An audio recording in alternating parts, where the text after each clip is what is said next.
ada teori sih sebenarnya ya dok ya, yang Heil Bloom itu mengatakan bahwa derajat kesehatan seseorang itu dipengaruhi oleh 4 faktor. 2 faktor yang utama adalah dari perilaku dan dari lingkungan. Sekarang masih ada seperti itu atau sudah semakin masih juga dokter? Masih pernah ditemukan dokter kasus serupa? Iya, baru-baru ini kami kan juga meneliti ternyata kasus KBS itu masih ada di lingkungan pesantren. Karena di latar belakangi mungkin kepedulian di pesantren itu belum memperhatikan tentang kesehatan, karena pesantren itu kan semacam boarding school, asrama ya. Yang asrama di situ latar belakangnya berbeda-beda dan pesantren belum tentu sip dalam hal pembiayaan, belum tentu. Kalau pengurus diminta untuk ngurusi 1.000 orang itu kan nggak mungkin. Jadi si kader ini nanti menjadi perpanjangan tangan dari pengurus ya, salah satu pengurus yang mengurusi kesehatan di pesantren ya.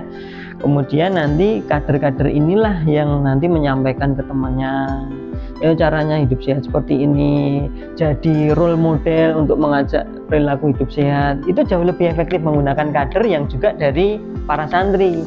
Kira-kira regulasinya turun kapan, Pak? Apanya sih? Kalau pergubnya sudah pergubnya. Sudah hampir, alhamdulillah. Jadi kabar gembira untuk pesantren berarti Pak ya. Maka ketika pergub ada, itu harus pinter-pinternya Kesra membreakdown menjadi program subkegiatan. Mulai yang dari sosialisasi adalah pesantren. Gitu loh. Sosialisasi ke seluruh DIY. Jadi jangan sampai ketika mungkin ada pendampingan dokter, kegiatannya jalan. Dokternya pulang, mati. Nah, itu saya problemnya itu.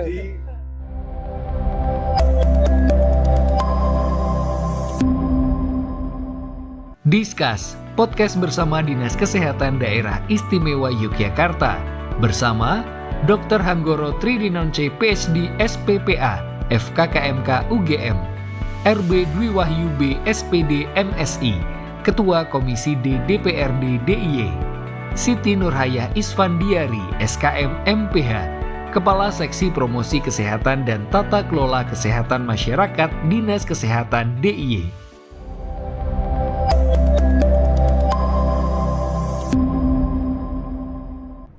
Assalamualaikum warahmatullahi wabarakatuh. Selamat siang, salam sejahtera untuk kita semuanya. Shalom, Om Swastiastu, Namo Buddhaya, salam kebajikan. Sobat Sehat, senang sekali kita dapat berjumpa kembali bersama saya Ari Asyari dalam salah satu program kesayangan Anda, yaitu Discuss, Diskusi Kesehatan, podcast bersama Dinas Kesehatan Daerah Istimewa Yogyakarta, yang tentunya punya tujuan untuk memberikan edukasi dan mensosialisasikan program-program kesehatan dari Dinas Kesehatan Daerah Istimewa Yogyakarta. Dan di episode yang spesial ini kita akan membahas salah satu topik yang menarik, yaitu Ukatren untuk pesantren sehat. Satu topik yang menarik, dan untuk membahasnya sudah hadir 2 narasumber luar biasa di studio. Yang pertama ada Dr. Hanggoro Tridinonce PhD, spesialis patologi anatomi. Beliau adalah dosen dari FKKMK UGM. Apa kabar dokter? Baik, alhamdulillah sehat. Sehat dokter. Ya. Seorang dokter memang selalu harus sehat ya dok ya? Iya, tidak ya. Dokter kan boleh sakit juga. Iya, karena kita juga manusia biasa kan. Boleh. Dan beliau ini panggilan akrabnya adalah Dokter Hengki. Ya, betul. Oke. Dan mungkin ini biar orang-orang awam seperti saya biar nggak penasaran lagi, dokter sebenarnya patologi anatomi mungkin bisa dijelaskan sedikit, itu spesialis apa untuk orang awam biar paham dokter? Oke, spesialis patologi anatomi itu adalah bidang spesialisasi yang mengkhususkan mempelajari kelainan. Nah, kalau dari asal katanya kan patologi itu kelainan, anatomi ya kelainan anatominya. Jadi ada perubahan bentuk atau struktur gitu ya akibat penyakit. Nah, biasanya ini berkaitan dengan kasus-kasus tumor. Nah, yang kita pelajari itu tugas utamanya adalah untuk menegakkan diagnosis suatu penyakit ya, baik yang penyakit non tumor atau misalnya radang gitu ya, atau yang tumor. Oh, Gitu. jadi secara mudahnya habis dioperasi, terus ada jaringan itu yang diteliti sama Ya, dokter Hengki. jadi kalau ada orang dengan tumor kemudian dioperasi, Ya, hasil operasinya itu nanti akan dikirimkan ke kami di laboratorium untuk diperiksa sebenarnya tumor ini tumor apa. oh, Ya, ganas atau jinak, terus jenisnya apa supaya Oke. nanti terapi yang diberikan bisa tepat sesuai dengan jenis tumornya. Oke, wow, menarik. Dan nanti kita akan bahas topik ini bersama dengan Dokter Hengki. Kemudian narasumber selanjutnya ini adalah kembaran saya. Beliau adalah Ibu Ari, nama lengkapnya adalah Siti Nurhayah Isfandiari, SKM MPH, Kepala Seksi Promkes dan Takelmas, Dinas Kesehatan Daerah Istimewa Yogyakarta. Apa kabar Ibu Ari? Alhamdulillah sehat selalu. Ketemu kembaran. Iya. Kalau saya bilangnya bukan kembaran. Apa, Bu? Sesama Ari tapi bukan suami istri. Oh, iya. Itu ada komunitas Ari, nanti kita Iya, gabung ya Bu ya. iya. Oke. Mengalahkan komunitas Agus. Karena Mari banyak ini luar biasa. Iya. Ini adalah seksi Promkes dan Takelmas. Ini juga saya penasaran Ibu. Sebenarnya ini sebuah seksi apa sih Bu? Ya, kalau kami di Dinas Kesehatan DIY diberi amanah untuk seksi promosi kesehatan Oh, iya. dan tata kelola kesehatan masyarakat. Jadi kalau dulu hanya berdiri promosi kesehatan, sekarang ada sampiran untuk tata kelola kesehatan masyarakat. Nah, kalau tadi Dokter Hengki kan bicara mengenai orang yang sakit begitu ya. Tapi kalau kami di promosi kesehatan sebenarnya lebih mendorong orang untuk melakukan upaya promotif preventif. Jadi mencegah agar tidak jatuh sakit. Oke. Jadi kami terus mengajak orang dengan edukasi yang terus-menerus, yang masif, kemudian di berbagai kanal media. Nah, tujuannya adalah bagaimana kita mengedukasi orang mau berperilaku hidup bersih dan sehat. Dari yang awalnya tidak tahu menjadi tahu, yang awalnya tidak mau menjadi mau, yang awalnya tidak mampu menjadi mampu berperilaku hidup bersih dan sehat. Gitu. Dan ini salah satunya adalah dengan cara menyampaikan di podcast ini ya Bu ya. Iya, Mensosialisasikan dan Betul. mengajak masyarakat itu untuk mau hidup sehat. betul sekali. Oke, Sobat Sehat, berkaitan dengan topik kita di kali ini adalah tentang Ukatren untuk pesantren sehat. Ini kuncinya adalah sehat, tapi berarti Oke. untuk mencapai sehat ini berarti ada masalah-masalah yang sering muncul atau penyakit-penyakit yang sering ada di kalangan pesantren. Kalau kita tahu dari data Kemenak, kalau tidak salah ada 400 lebih pesantren di DIY. Dari sekian banyak pesantren itu, kira-kira penyakit apa saja yang sering muncul, yang sering ada di dunia pesantren itu? Bu Dokter atau Bu Ari yang menjawab boleh? Monggo, Pak Dokter. dulu Ya, Oke. oke. Sebenarnya penyakit di pesantren ini cukup banyak ya, tetapi mungkin kita bisa golongkan menjadi dua golongan yang besar ya. Yang pertama adalah penyakit menular, Oke.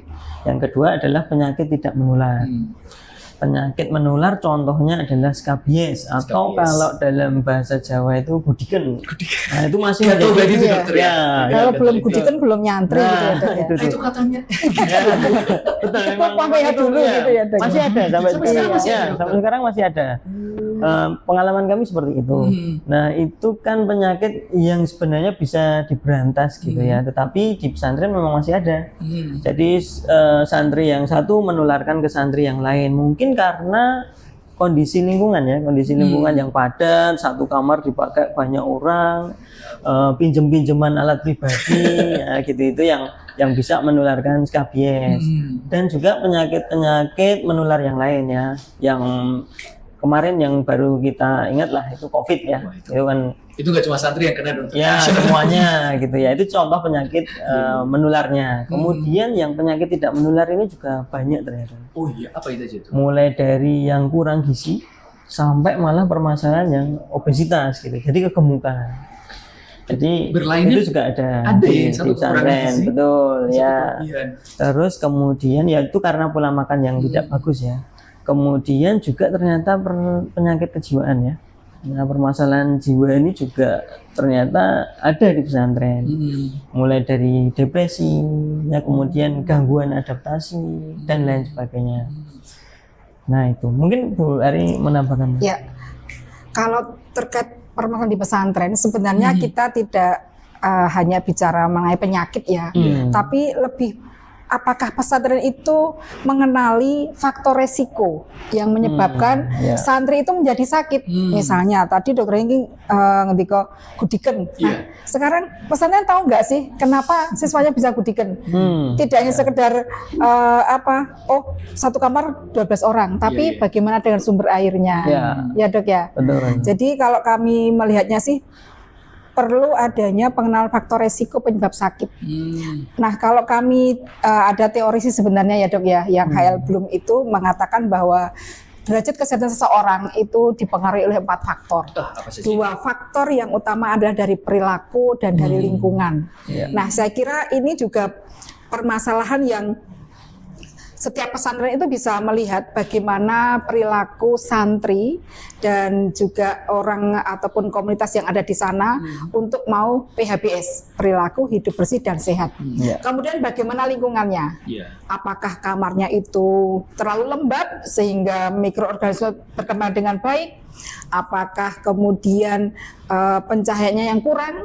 Ataukah kemudian ternyata makanannya yang kurang sehat dan sebagainya? Itu juga perlu perlu dikenali oleh pesantren, kemudian dimitigasi permasalahan yang ada. Ya, dan mungkin terkait perilaku itu juga tidak hanya menyangkut santri ya, tetapi juga pengurusnya. Betul. Nah, kita itu juga sering melihat ya, ini pengurusnya pada merokok. Ini kan jadi Padahal salah. jadi teladan gitu. Nah, itu juga itu yang menyangkut perilaku ya.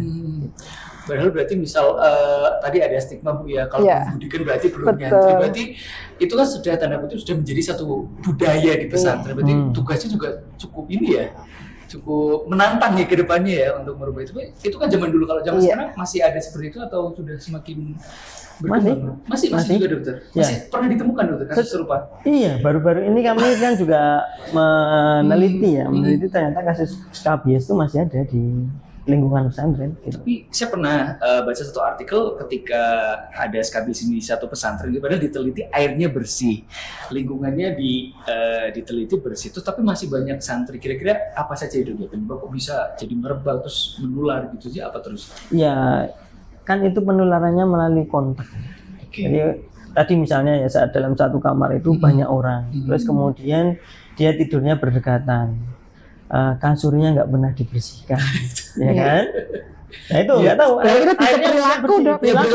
Lingkungannya oke, perilakunya nggak oke ya, jadi sakit. Gitu. Itu juga. Jadi, semuanya harus punya perilaku hidup sehat. Betul. Soal perilaku hidup sehat sebenarnya gimana sih Bu, biar perilaku seperti apa yang perlu ditanamkan ke pengelola, ke santri, biar bisa semuanya sehat, lingkungannya sehat, santrinya juga sehat. Iya. Sebenarnya ada panduan ya dari Kementerian Kesehatan bahwa di institusi pendidikan termasuk dalamnya pesantren itu ada amanah untuk perilaku hidup bersih dan sehat. Sebenarnya implementasinya banyak sekali. Misalnya pertama, pesantren itu harus menyediakan air yang sehat. Kemudian juga menyediakan sarana bangunan yang sehat untuk santrinya. Kemudian perilaku untuk membuang sampah pada tempatnya. Kemudian perilaku untuk buang air besar juga tidak sembarangan. Kemudian perilaku tidak merokok, kemudian perilaku untuk makan yang bergizi dan bervariasi dan lain sebagainya. Panduan-panduan itu sebenarnya sudah diberikan ya, tetapi memang kadang-kadang implementasinya ini yang perlu pengawasan dari pesantren. Gitu. Oke. Kemudian kalau kita berbicara soal pesantren secara umum, Ibu, kita bicara di atas sebentar ya dokter ya. Sebenarnya ada berapa? Tadi kalau tidak salah 400-an pesantren. Jumlah santrinya di DIY berapa Bu? Kalau boleh tahu Bu? Ada data nggak Bu dari Dinas Kesehatan? Kalau jumlah santri yang punya dari kantor Kemenak ya. Kalau kami mungkin lebih ke jumlah pesantren tadi. Iya. Jadi dari 400 berarti potensinya untuk besar penularan penyakit sebenarnya. besar. Iya. Karena kalau tidak salah 400 satu pesantren ada 1000 aja udah puluhan ribu Iya. santri berarti Iya. ya. Betul. Kemudian potensi tadi penyakit yang menular, ternyata penyakit tidak menular itu juga banyak dialami atau diderita sama santri-santri ini dokter. Ya. Yang paling banyak sering ditemukan apa dokter? Yaitu masalah perilaku lagi ya. Jadi ya tadi misalnya ada yang makannya nggak bagus, dia makan itu kurang proteinnya, kebanyakan Banyak karbohidratnya. karbo. Wah, nasi Itu. sama mie. Gula, ya kan? Nah, itu atau makanan-makanan yang dia cepat saji, Oke. ultra processed food dan lain sebagainya yang mengakibatkan dia kegemukan misalnya. Terus pola makannya juga nggak bagus. Makannya gitu. Nah, misalnya seperti Kadang itu. makan Nah, itu berat. kan Oh. jadi nggak bagus juga. Gitu. Tambah lagi satu dok, Apa? kurang gerak, Nah, kurang itu juga. aktivitas fisik. Mager ya Bu. Iya. Rebahan. Iya, Berarti mungkin untuk melihat banyak tantangan tadi banyak penyakit baik itu yang menular atau tidak, berarti salah satu upaya untuk bisa menjalankan PHBS kemudian menekan penyakit-penyakit itu hadirnya Okatren ini berarti bisa menjadi salah satu solusi ya Pak Dokter ya Bu Ari. Ya, saya kira bisa. Apalagi sekarang era transformasi kesehatan ya, di mana Bapak Menteri Kesehatan kami itu menekankan bahwa akses kesehatan itu harus bisa dirasakan masyarakat sampai di unit terkecil, yaitu di tingkat desa ataupun kelurahan. Iya. Nah, saya kira kalau di institusi pendidikan ini juga Kemenak pasti juga membuat regulasi, pasti juga memberikan pembinaan bagaimana pesantren ini mengupayakan agar menjadi pesantren yang sehat. Jadi UKATREN kan tidak hanya layanan kesehatan ya dok ya. Tadi yang upaya promotif preventif itu juga penting. Jadi nggak cuma ujuk-ujuk ada sakit baru dibawa. Iya, ke betul. Sebentar, berarti UKATREN ini mungkin sobat saya juga penasaran. Berarti semacam kalau di sekolah UKS atau klinik gitu atau bagaimana dokter? iya. UKATREN ini. UKS itu hanya salah satu komponennya ya. Iya. Jadi itu kan barang fisik ada tempatnya gitu. Ada bangsa UKS. kecil-kecilan. Nah, tetapi kan tempatnya saja tidak cukup ya. Hmm. Jadi kalau UKATREN-nya sendiri itu sebenarnya terdiri dari pendidikan, Oke. kemudian pelayanan, dan juga pembinaan kesehatan di lingkungan pesantren. Gitu. Oke, berarti bukan hanya ada satu ruangan khusus untuk Tidak. seperti Enggak. UKS. Oh, Percuma kan misalnya ada UKS-nya, ada ruangannya gitu ya, betul. tapi dia nggak ada SDM-nya. Betul. Perilakunya masih kurang Ya, nggak ada sekali. kader kesehatannya di situ. Kemudian tidak dimanajemen dengan baik, ya cuma jadi ruangan aja kan. Iya. Berarti bisa Nggak untuk holistik pendidikan. dokter, Ya. berarti ya? Kayaknya persepsinya masih ini ya dok, UKATREN sama dengan klinik gitu ya dok. Itu yang ada di benak. Maksud saya kiranya Bukan, setiap bukan. pesantren harus punya klinik kesehatan, ternyata nggak lebih luas dari itu. Iya. Ya, Oke. Sebenarnya kuratif itu malah sebagian kecil ya dok ya. Yang lebih harusnya lebih banyak dilakukan adalah tadi yang saya bilang upaya untuk mencegah tadi ya, promotif preventif. Jadi saya setuju tadi dikatakan Dr. Hengki, perlu ada kader kesehatan di pesantren. Karena saya kira ini memang harus dilakukan upaya pemberdayaan ya. Kalau hanya jaga kayak istilahnya, pemerintah itu kemudian akan mengawasi pesantren agar tetap sehat. Ya tentu susah, apalagi satu DI aja udah 400-an begitu. Tapi kami mendorong dengan UKATREN itu bagaimana ada kader santri, kader sehat gitu. Kader sehat itu tidak hanya menjadi untuk santri itu sendiri, tapi juga untuk masyarakat di sekitarnya. Bahkan kayaknya ada dua kategori seingat saya Dr. Hengki.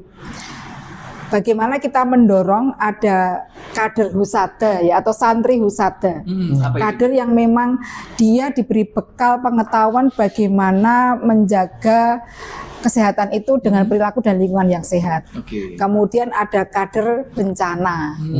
Kita kan di DIY ini kayaknya supermarket bencana ya dok ya. Mau milih bencana apa itu pernah terjadi gitu. ya pernah Oke. terjadi Nah semua. ini saya kira juga perlu ditanamkan juga di pesantren, bagaimana kalau terjadi bencana siswa-siswa ini bisa memitigasi atau bahkan berperilaku agar tidak menjadi korban bencana yang lebih banyak. Ya. Berarti tugas santri itu banyak Bu ya, nggak cuma ngaji. Nggak cuma ngaji. Tapi Ya. soal kesehatan, soal bencana Iya. juga menjadi tugas bersama. Baik, Sobat Sehat, nanti kita akan lanjutkan kembali obrolan kita bersama dengan Dr. Hengki dan juga Ibu Ari tentang UKATREN untuk pesantren sehat. Tapi kita akan jeda sejenak, kita saksikan video kegiatan berikut ini. Jangan kemana-mana.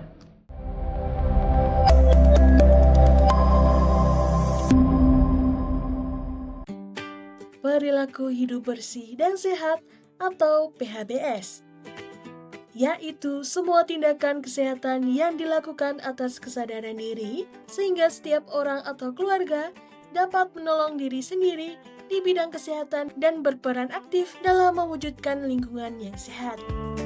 Di pondok pesantren, PHBS menjadi bagian penting untuk mencegah penyakit dan meningkatkan kualitas hidup para santri. Adapun beberapa indikator PHBS di lingkungan pesantren. Di antaranya, indikator utama mencakup kebersihan diri, mencuci tangan, mandi, menjaga kebersihan badan, konsumsi makanan sehat, penggunaan air bersih dan jamban sehat, membuang sampah pada tempatnya, aktivitas fisik rutin, serta tidak merokok dan tidak menggunakan nafsa. Pelaksanaan PHBS dapat dimulai dari lingkungan kelas dengan membuka ventilasi, menjaga kebersihan meja dan lantai, serta mencuci tangan sebelum dan sesudah kegiatan belajar. Di asrama, santri diharapkan merapikan tempat tidur, membersihkan perlengkapan pribadi, mengelola sampah, serta menjaga kamar mandi tetap higienis. PHBS di pondok pesantren bukan hanya tanggung jawab sebagian pihak, tetapi menjadi kewajiban seluruh civitas pondok pesantren untuk mewujudkannya bersama. Ayo, wujudkan budaya PHBS di pondok pesantren, karena lingkungan yang bersih menciptakan santri yang sehat, kuat, dan berprestasi.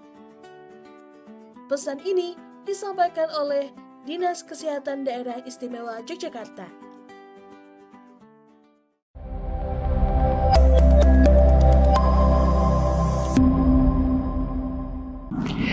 Sobat Sehat, kembali bersama Discuss, Diskusi Kesehatan, podcast bersama Dinas Kesehatan Daerah Istimewa Yogyakarta bersama saya Ari Asyari. Dan tadi kita sudah berbincang dengan Dr. Hengki dan juga Ibu Ari. Dan yang luar biasa di segmen kali ini kita kedatangan tamu spesial. Ada Ketua Komisi D DPRD DIY, ada Bapak Dwi Wahyu.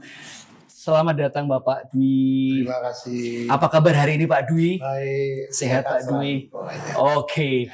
Ini tadi sudah ngobrol bersama berdua, saya ngobrol dulu sama Pak Dwi sebentar Ge. Ini terkait kesehatan pesantren. Ini dari sisi regulasi mungkin Pak Dwi boleh bercerita apakah sudah ada regulasi yang mengatur atau mau ada regulasi atau seperti apa Pak terkait kesehatan di pesantren ini Pak Dwi? Yang pertama saya kira usaha kesehatan pesantren baru ya. Baru-baru ya Pak Dokter ya. Ini kan baru ya. Di latar belakangi mungkin kepedulian di pesantren itu belum memperhatikan tentang kesehatan, karena pesantren itu kan semacam boarding school, boarding school, asrama ya. Yang asrama di situ latar belakangnya berbeda-beda dan pesantren belum tentu sip dalam hal pembiayaan, belum tentu. Karena pesantren di latar belakangnya berbeda dengan sekolah-sekolah yang lain. Nah, latar belakangnya mungkin perlu diperhatikan kesehatan di pesantren hari ini. Karena pesantren tidak semua pesantren punya infrastruktur yang baik. Mungkin tempat tidurnya, terus antara jamban dan sumurnya kayak apa, sanitasinya mungkin itu harus diperhatikan betul. Harus diperhatikan betul. Jangan sampai bahwa di pesantren justru kesehatannya malah menurun. Tetapi kalau saya sebagai anggota DPR pasti bicara tentang kebijakan yang berbasis anggaran. Nah, data ternyata di latar belakangnya pesantren terkait dengan kesehatan belum diperhatikan. Ini data. Nah, data itu butuh kebijakan. Kebijakan butuh regulasi. Regulasinya apa? Salah satunya regulasinya kita punya perda pesantren. Hanya perda pesantren kita belum ada pergubnya. Karena pergub itu sebuah juknis, implementasi teknis dari regulasi. Di dalamnya ada perda. Nah, saya pernah ketemu dengan seluruh pengelola pondok pesantren se-DIY. Saya pernah ketemu dan berbincang-bincang. Nah, ketika kita mau mengeksekusi perda ini, kita terganjal oleh pergub. Peraturan bergubernurnya belum ada. Walaupun perda kan nggak apa-apa, tidak pakai pergub nggak bisa. Karena menurut saya regulasi ini akan menjadi kanal, menjadi jalan sebuah akses anggaran. Jadi ke sebuah kebijakan tanpa dipayungi regulasi nggak bisa. Maka ini Oke. kalau ini datanya bahwa pesantren itu kesehatannya belum baik, maka ini data berbasis masalah butuh kebijakan. Kebijakan butuh regulasi. Maka saya bilang bahwa regulasi hari ini walaupun sudah ada perda, tetapi belum ada pergubnya. Berarti itu yang lagi diupayakan berarti ya Pak ya? Pergub ini akan menjadi salah satu pintu untuk mengakses anggaran. Kayak gitu. Nah, yang kedua, saya kira kalau bicara tentang anggaran lebih kepada dana keistimewaan. Mengapa? Kenapa pondok pesantren di daerah istimewa Yogyakarta ini setelah undang-undang ada itu langsung di DIY itu menindaklanjuti dengan peraturan daerah?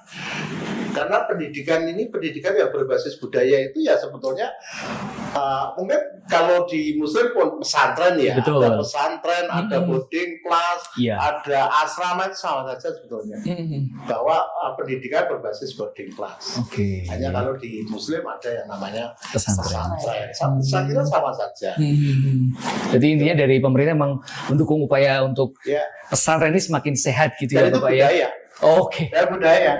Dan taman siswa dulu.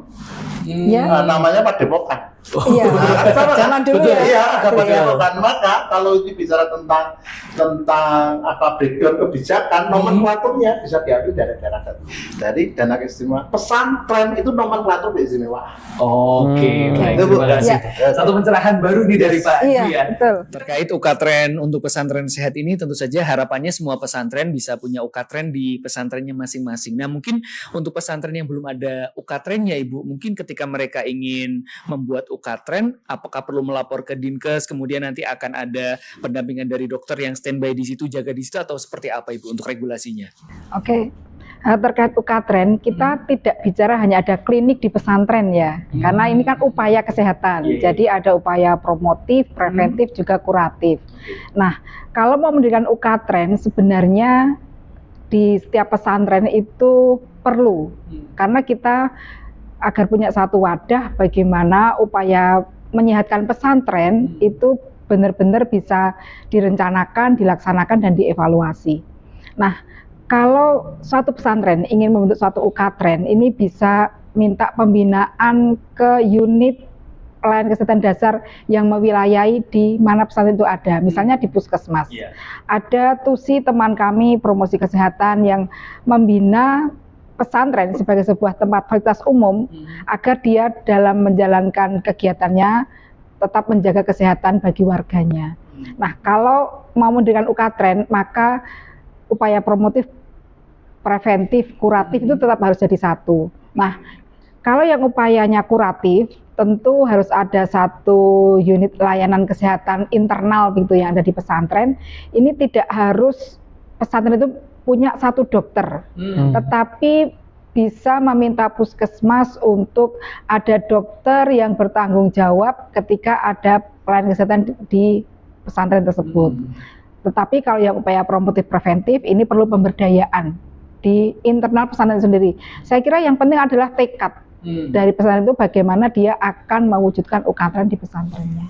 Harus ada kader-kader itu tadi ya. Jadi yang perlu digarisbawahi adalah bahwa ukatren itu tidak hanya semata ada klinik di pesantren, tapi juga kesadaran dari pengurus, santri dan sebagainya untuk bagaimana berupaya hidup sehat. Nah, kemudian untuk pencetakan kader-kader di pesantren ini, dokter, kira-kira apa aja sih dok yang perlu disampaikan, apa aja yang perlu diketahui sama kader-kader ini biar untuk mewujudkan ukatren yang benar istilahnya gitu dok?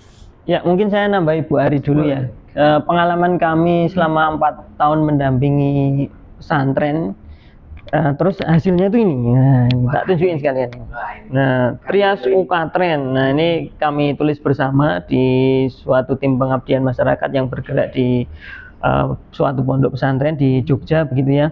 Nah, namanya trias ukatren. Nah, trias ukatren ini terdiri dari poskestren, jadi ada unit poskestrennya, jadi unit pos kesehatan pesantren, tadi seperti yang ya semacam klinik ya. Terus kemudian ada kader kesehatannya. Nah, kader kesehatannya ini berarti berfungsi sebagai SDM. Kemudian ada programnya, jadi harus ada ketiganya itu. Soalnya kalau cuma ada poskestrennya, tidak ada kadernya ya percuma.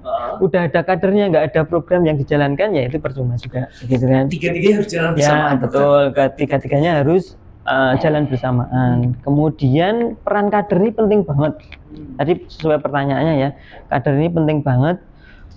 Kita harus membuat kader di pesantren karena apa? Karena kan kalau pengurus diminta untuk ngurusi 1.000 orang itu kan nggak mungkin. Iya. Jadi si kader ini nanti menjadi perpanjangan tangan dari pengurus, ya salah satu pengurus yang mengurusi kesehatan di pesantren ya. Kemudian nanti kader-kader inilah yang nanti menyampaikan ke temannya, ya caranya hidup sehat seperti ini, jadi role model untuk mengajak perilaku hidup sehat. Itu jauh lebih efektif menggunakan kader yang juga dari para santri. Kenapa? Orang itu kadang ngeyel gitu kalau dikandani orang yang nggak deket sehari-hari, nggak relate dengan kehidupannya kan. Kalau yang ngajai itu adalah temannya sendiri. Apalagi senior gitu Betul, ini kan peer group ya. Nah itu pasti lebih efektif. Kalau istilah anak sekarang satu circle. Nah, Ayo mandinya Ya, bersih gitu misalnya dalam betul. circle yang ada nih jadi lebih didengar gitu. betul gitu. Ini yang menarik adalah tadi salah satu dari 3 pilar tadi adalah program dokter ya. Ya. Kalau yang sudah pengalaman 4 tahun itu program apa yang biasanya sudah dilakukan dan mungkin bisa jadi contoh untuk pesantren-pesantren lain dokter? Nah, oke. Program ini bisa misalnya lomba kebersihan kamar. Nah, terus misalnya Jumat bersih. Jadi tiap hari Jumat ayo semua kasurnya di PP. Semua kamarnya dibersihkan. Dan itu bisa berjalan ketika pengurus itu membuat regulasi. Jadi memang di pesantren itu ada kegiatan Jumat bersih tiap hari Jumat misalnya. Dan itu dialokasikan waktu khusus gitu. Sehingga memang benar-benar terprogram dari pengurus gitu. Jangan sampai kejadiannya baru ada kejadian, baru ada tindakan Ya, itu udah gitu salah misalnya. dokter ya. Ya itu contoh-contohnya aja sih. Sebenarnya banyak sekali. Oh, mungkin saya sedikit ngomong soal data Bu ya. Kalau dari mungkin kalau ada datanya misal dari Dinas Kesehatan Bu, pesantren di DIY kurang lebih 400-an lebih itu yang sudah ada UKTREN yang sudah berjalan. Mungkin kalau ada boleh di-share berapa jumlahnya atau mungkin masih kurang atau sudah banyak atau seperti apa Ibu? Ya, sebenarnya kalau UKTREN ini istilah baru ya. Kita dulu dengan regulasi Permenkes 1 nomor 2 tahun 2013 itu kita masih istilahnya poskestren. Ya, Pos kesehatan pondok pesantren. Nah sekarang ya UKTREN ini memang baru hampir ya 1 tahun terakhir lah mulai diwacanakan untuk bisa diaktifkan kembali. Tetapi sebenarnya poskestren yang dulu itu memang sudah berusaha mewadahi upaya kesehatan di pondok pesantren, tetapi dengan situasi saat ini yang berbeda, baik dari tren penyakitnya, lingkungannya, perilakunya dari para santri, saya kira UKTREN ini bisa dibuat lebih relate atau lebih kekinian lah dengan permasalahan yang ada. Ya. Kemudian ke Pak Dwi ini Pak, terkait mungkin dukungan dari pemerintah atau sosialisasi dari pemerintah terkait UKTREN di pesantren seperti apa Pak Dwi? Yang pertama harus ada pengakuan secara kelembagaan dulu.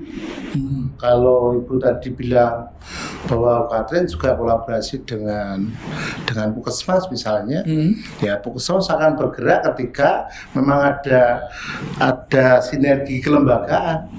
Maka kelembagaan harus dibuat dulu. Berarti harus ada Nah, izinnya dulu. UKTREN itu menurut saya walaupun itu sudah ada permennya ya, menurut saya kok aku belum lihat ada pergub yang Belum. itu loh. belum. Ya. Kalau saya Permenkes begitu. aja lama Pak Dwi. Ya, makanya. 2013. Permenkes kalau sudah ada itu, ya apakah itu cukup pergub atau perda? Iya. Begitu loh. Saya kira bicara tentang UKTREN tidak hanya ngomong tentang sakit, penyakit, kebersihan Betul. dan sebagainya. Menurut Iya. saya ini ngomong perilaku kok. Iya, itu dan yang paling lingkungan. penting. Dan lingkungan. Iya. Ini perilaku membuli, ini nggak sehat ini. Iya. Maka maksud saya UKTREN menjadi klinik yang komprehensif, yang bisa Betul. menjawab persoalan yang ada di pesantren, gitu ya. Misalnya kami tiba-tiba datang ke pesantren dengan program bagaimana Genset mensiasati adanya digital hari ini, misalnya begitu kan. Ya. Ya penting sih. Iya, Ini kan betul. kesehatan juga. Betul. Kalau kamu tiap hari lihatnya terus sampai begini kan, Sampai bengkak matanya. Ya, itu sampai tidur aja dia begini loh. Nah, itu sudah sakit jiwa ini. Iya. Nggak baik kan ini. Iya. Pengaruhnya di mental memang. Nah, ini bicara tentang mental. Maka hari ini kalau menurut saya katanya tidak ada bicara tentang penyakit, kebersihan dan sebagainya. Itu mental juga harus diperhatikan di Ya. situ ya.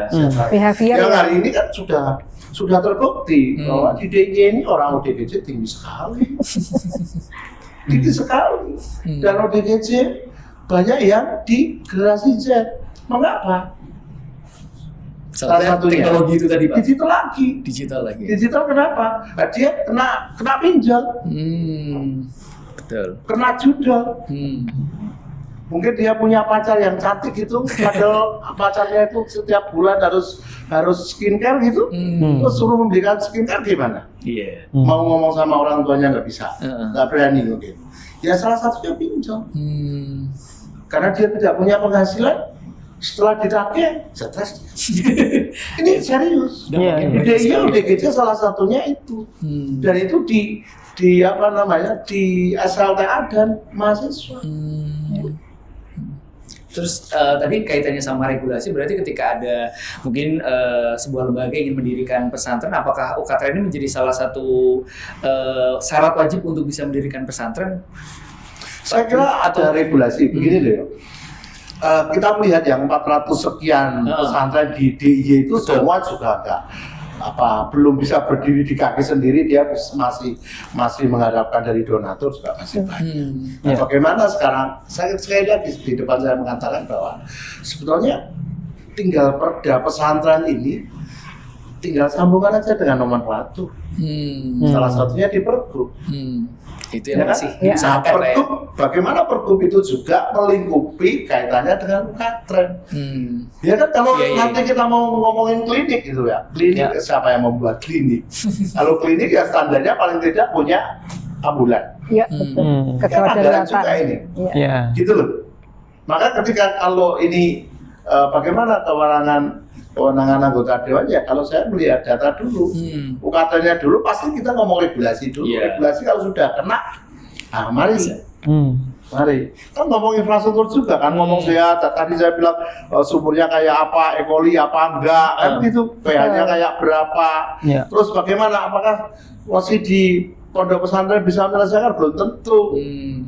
Kita hadirkan PU. Kerjasama dari banyak Nah, pihak iya, itu tadi kunci bagaimana ya Pak ya. air sumur itu diure menjadi RO misalnya gitu loh. Karena ada teknologinya hari Iya, itu. Betul. klorinasi. Iya, misalnya begitu kan, itu bisa. Saya baru berjuang itu. Oh, iya. Karena stunting di DIY itu belum tentu orang miskin. Betul. Yang iya. kedua, belum tentu bicara tentang bahan baku yang asupan makanan yang dimakan belum tentu.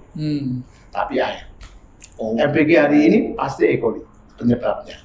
Ternyata rumit sekali ya Pak ya. Rumit sekali. Oke, terkait tadi saya penasaran sebenarnya kan sebelum ada UKTRN ini namanya Poskestren ya Iya. Ibu ya. Sebenarnya ada hambatan apa atau tantangan apa yang sudah dihadapi Poskestren sehingga akhirnya ada muncul UKTRN ini, mungkin boleh diceritakan Ibu. Ya, sebenarnya hambatan itu mungkin ya bisa dibilang klasik ya. Kepedulian dari pondok pesantren untuk menghidupkan ya, kembali dari ke komitmen tadi itu saya kira juga hal yang penting. Kemudian juga tadi tidak adanya pemberdayaan dari pondok pesantren sendiri untuk menghidupkan upaya kesehatan di pondok pesantren. Kalau tadi Pak Dwi sudah ngendiko, oh ternyata regulasi perlu dari perda ini dituangkan ke Pergub. Saya kira ini salah satu langkah teknis yang cukup bagus ya, agar seluruh pesantren yang ada di DIY ini punya satu panduan begitu ya Pak Dwi, bagaimana bisa menjalankan UKTRN tadi.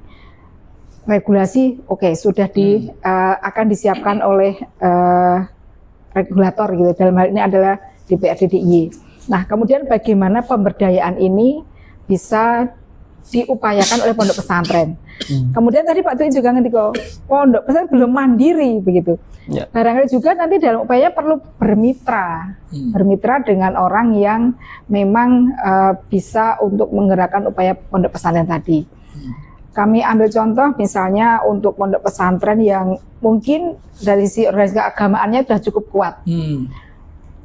organisasi tidak hanya punya pondok pesantren, tapi punya sekolah berbasis kesehatan.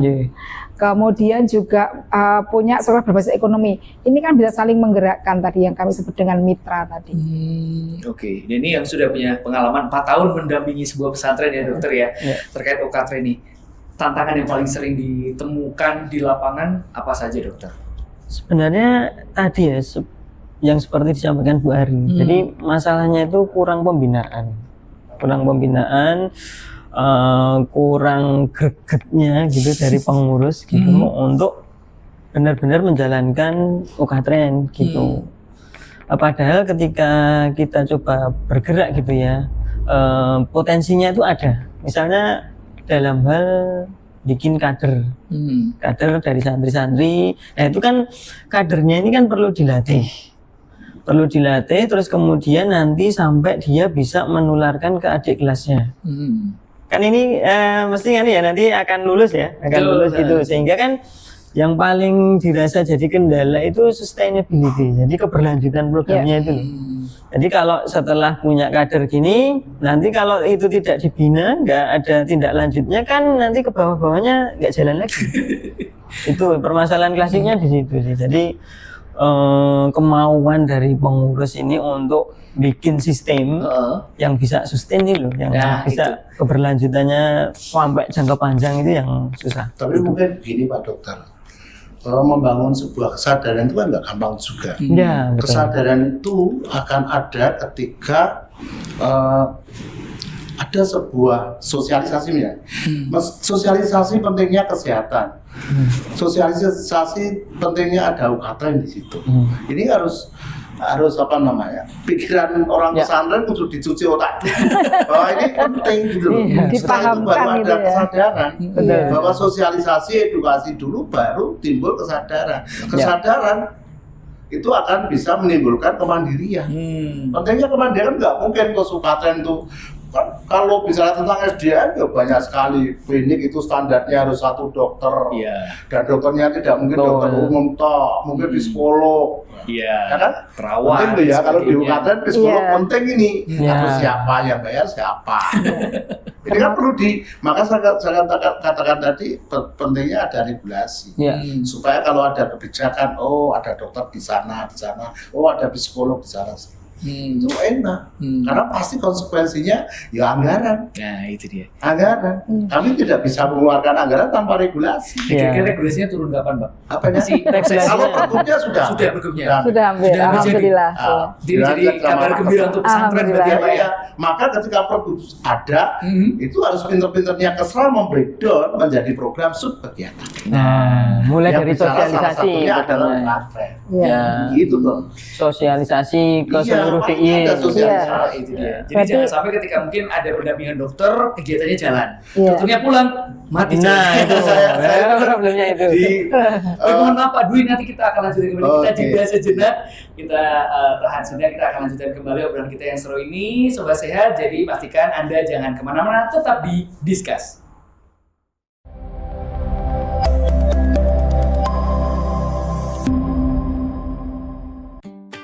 Perilaku hidup bersih dan sehat atau PHBS, yaitu semua tindakan kesehatan yang dilakukan atas kesadaran diri sehingga setiap orang atau keluarga dapat menolong diri sendiri di bidang kesehatan dan berperan aktif dalam mewujudkan lingkungan yang sehat.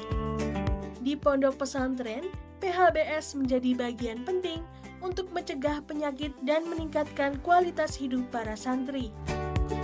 Adapun beberapa indikator PHBS di lingkungan pesantren. Di antaranya, indikator utama mencakup kebersihan diri, mencuci tangan, mandi, menjaga kebersihan badan, konsumsi makanan sehat, penggunaan air bersih dan jamban sehat, membuang sampah pada tempatnya, aktivitas fisik rutin, serta tidak merokok dan tidak menggunakan nafsa. Pelaksanaan PHBS dapat dimulai dari lingkungan kelas dengan membuka ventilasi, menjaga kebersihan meja dan lantai, serta mencuci tangan sebelum dan sesudah kegiatan belajar. Di asrama, santri diharapkan merapikan tempat tidur, membersihkan perlengkapan pribadi, mengelola sampah, serta menjaga kamar mandi tetap higienis. PHBS di pondok pesantren bukan hanya tanggung jawab sebagian pihak, tetapi menjadi kewajiban seluruh civitas pondok pesantren untuk mewujudkannya bersama. Ayo, wujudkan budaya PHBS di pondok pesantren, karena lingkungan yang bersih menciptakan santri yang sehat, kuat, dan berprestasi. Pesan ini disampaikan oleh Dinas Kesehatan Daerah Istimewa Yogyakarta.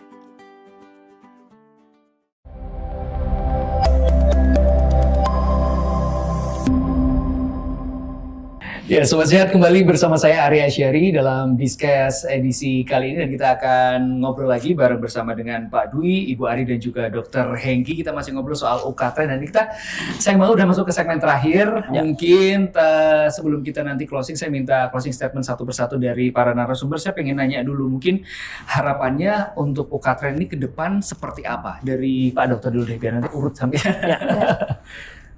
Kalau harapan kami ya, kami akademisi dan juga kebetulan dokter nih. Nah itu UKTREN ini bisa jalan di semua pesantren di DIY. Dan tentunya ini perlu dukungan semua pihak ya. Oke. Satu tadi dari sisi regulasi, kemudian dari sisi dinas-dinas terkait juga, karena pesantren ini kan nggak mungkin cuma bisa ditangani oleh Kemenak saja gitu ya. Betul. Jadi perlu apa ya istilahnya itu kerjasama lintas disiplin begitu. Nah kemudian ya tadi kalau regulasinya sudah diketok palu, Jadi taken. nah itu memang harus nanti langsung disosialisasikan ke semua pesantren di DIY ya. Kemudian nanti harus ada evaluasinya tentu saja. Dievaluasi jalan atau enggak gitu, jangan sampai ini itu berhenti di sosialisasi. Iya karena banyak loh program yang cuma berhenti di sosialisasi tapi nggak jalan. Ya itu ada tugas bersama ya, Dokter ya. Dari Ibu Ari? Ya, kami berharap UKTREN ini tidak hanya menjadi sebuah upaya kuratif, tetapi lebih banyak upaya promotif preventif. Karena yang diurusi itu lebih banyak orang yang sehat daripada orang yang sakit. Ya. Itu yang pertama. Kemudian yang selanjutnya, perlu ada pemberdayaan yang masif juga di pondok pesantren agar keberlanjutannya tadi, yang sustain tadi bisa tercapai. Kemudian bentuklah kader yang ada di pondok pesantren, buat mereka menjadi agen perubahan, agar para santri, kemudian para ustadz, ustadzah itu akan berperilaku hidup bersih dan sehat, kemudian memastikan lingkungannya ini menjadi lingkungan yang sehat untuk dihuni bersama. Tetapi kami juga berharap UKTREN ini tidak hanya menjadi urusan sektor kesehatan, menjadi urusan bersama dari beberapa lintas sektor, karena regulasi yang dulu pun juga ada SKB 4 Menteri, tidak hanya Menteri Kesehatan. Tadi sudah Pak disampaikan ada PU, nanti ada lingkungan hidup dan lain sebagainya. Dan dukungan dari Dinas Kesehatan seperti apa Bu untuk terkait harapan-harapan tadi itu Bu? Iya. Kami tentu akan memulai dengan pemahaman yang sama dulu ke pondok pesantren, bagaimana menyiapkan UKTREN ini yang sesuai standar, dan kami tentu sangat berharap regulasi Pergub itu bisa segera ditetapkan agar kita punya panduan yang sama untuk bisa membina pesantren di seluruh DIY ini. Terkait peraturan-peraturan Pak Dwi ini, kira-kira sudah ada gambaran waktunya kapan atau masih dalam waktu dekat? Sudah ada gambaran. Boleh di-spill nggak Pak? Boleh diceritakan kapan Pak? Seharusnya tahun ini sudah ditandatangani harusnya. Harusnya. Pasti ada evaluasi di gubernur juga. Tapi draft itu sudah ada. Oke. Sudah ada.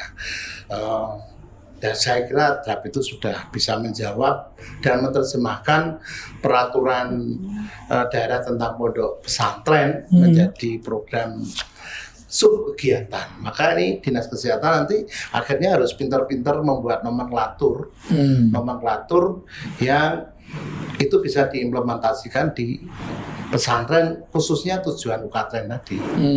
Karena sekali lagi sebetulnya baunya bau dana keistimewaan. Karena melihat pondok pesantren adalah pembelajaran berbudaya. Itu kan nomenklatur pesantren itu kan nomenklatur. Pesantren. Pesantren. Pesantren itu bicara tentang budaya. Karena Sejarahnya juga panjang Bapak ya. Pasti dari Jawa. Betul. Pasti dari Oke. Jawa. Maka kenapa pondok pesantren ini waktu itu segera dibahas? Ya ini menurut saya pesantren akan menjadi basisnya pembelajaran dalam skema boarding class sebetulnya. Itu loh ya. Nah, hari ini menjawab keprihatinan karakter hari ini sebetulnya boarding class pesantren itu akan menjadi jawaban.